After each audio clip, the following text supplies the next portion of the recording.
Life में कभी कभी बड़ा मोड़ लेता है। हम जब पटना आए थे तो हमारे पास पढ़ाने के लिए कुछ भी नहीं था। इवन कि हम एक मकान में रहने गए ना तो उन्होंने मकान दिया, बाद में जब हमने आधार कार्ड दिया तो उन्होंने हमारा मकान खाली कर दिया, कहने कि हम मुस्लिम को नहीं देते।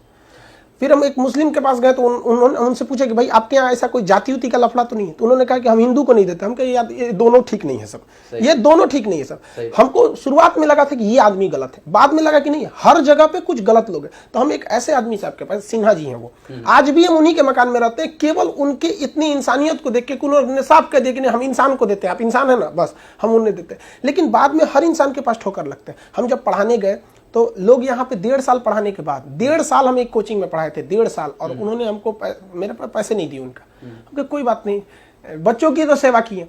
फिर हम एक दूसरे कोचिंग में गए, फिर वहां पर हमने हमारे पास पढ़ाने से फुर्सत नहीं था तो हम उन्हीं को कहते थे देखो जितनी फी आती है बच्चों की मिनिमम फी रखिए, जो पैसे आते हैं इससे एक अनाथ आश्रम खोला जाएगा जहां बच्चे पढ़ेंगे, फ्री में उनको पढ़ाया जाएगा, दिल लगा के पढ़ाया जाएगा। उन्होंने कहा ठीक है सर, हम पैसे इसका इकट्ठा करते हैं, उनको दे देंगे। लास्टली उन्होंने पैसे लूट लिए और हमारे जेब में केवल 40 रुपए छोड़ा था उन लोगों ने।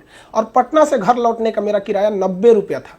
हम घर केवल नहीं जा पाए क्योंकि मेरे जेब में केवल 40 रुपए थे। हम गंगा घाट में, नाइटी घाट है ना वहाँ बैठ के हम टेंशन में थे वहाँ पे। अब जब हम सोचे कि अब क्या करें यहाँ पे, इतना तक कोई किस तरह इतना क्यों गिर सकता है। हम वापस जब गए तो रूम का दरवाजा बंद हो चुका था, मकान वगैरह। तो हम खटखटाए तो वहाँ से निकले, कहें कि आप क्या हो गया है सर आपको, ये कितने टाइम को आ रहे हैं? टाइम देखिए तो हमें लगा 10 बज रहा होगा। हम टाइम देखे तो रात का 2 बज रहा था। फ्रस्ट्रेशन में उस समय हमको लगा कि नहीं हमें कोई रोक रहा है, और ये समस्याएं आज बहुत लोगों के साथ है। तभी हमने प्रण लिया था कि आज इसके बाद जब हम कोचिंग चलाएंगे, कोई लड़का मेरे कोचिंग से फीस के गरीबी की वजह से नहीं जा सकता है। आज भी वो हैंडीकैप हो, गरीब हो, मेरे यहाँ पढ़ेगा फ्री। बहुत से लड़के दिन में वेटर का काम करते हैं, रात में कभी कभी बड़े बड़े होटल्स में वहाँ काम करते हैं, मेरे यहाँ आके पढ़ते हैं। बहुत लड़के कहीं जॉब करते हैं, कोई मॉल में काम करता है, यहाँ पढ़ता है, मेरे यहाँ आके पढ़ता है। और उसको हम ज्यादा प्रीफर देते हैं बल्कि उनसे जिनके पास बहुत ज्यादा संपन्न है। वो ऐसा नहीं कि जो संपन्न है उनसे हमें कोई एलर्जी है, लेकिन हाँ जिनके पास कुछ नहीं है उनके पास खानसर है। क्या बात है, ये बहुत बड़ी बात है सर।